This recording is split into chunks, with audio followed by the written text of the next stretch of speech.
YSR Congress party తరఫున మొదటి ముగ్గురు రాజీనామాలు రాజ్యసభ సభ్యులు చేసినటువంటి సందర్భంలో ఒకళ్ళు బేద మస్తాన్ రావు మళ్ళీ తెలుగుదేశం పార్టీలోకి వచ్చి అక్కడ రాజ్యసభ సభ్యుడిగా కొనసాగుతున్నారు. అదే సందర్భంలో మోపిదేవి వెంకటరమణ సీటు సానా సతీష్కి వచ్చింది, ఆయన కొనసాగుతున్నారు. అదే సందర్భంలో కృష్ణయ్య సీటు భారతీయ జనతా పార్టీకి వెళ్ళింది, ఆయన ఇప్పుడు భారతీయ జనతా పార్టీ రాజ్యసభ సభ్యుడిగా కొనసాగుతున్నారు. ఇలా ముగ్గురు వైసీపీ తరపున గెలిచి ఆ తర్వాత రాజీనామాలు చేసి ఆ రాజీనామాలు ఆమోదింప చేసుకుని అటు వెళ్ళి విజయసాయిరెడ్డి రాజీనామా తక్షణ ఆమోదం లభించేసింది. ఎన్నికలకి షెడ్యూల్ ఈ 45 రోజుల్లోపు సెట్ అవుతుంది.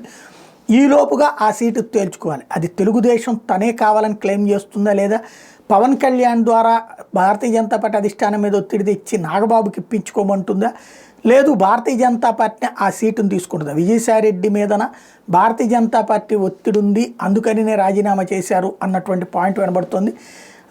అయితే బీజేపీ ఆ సీటు సాధించాలి అంటే మరొకళ్ళు నామినేషన్ వేయకుండా ఉండాలి. వైసీపీ ఎట్లాగూ నామినేషన్ వేయదు. తెలుగుదేశం పార్టీ నామినేషన్ వేయకుండా ఉండాలంటే భారతీయ జనతా పార్టీ తెలుగుదేశం మధ్య ఒప్పందం ఉండాలి, జనసేన భారతీయ జనతా పార్టీ తెలుగుదేశం మధ్య ఒప్పందం ఉండాలి.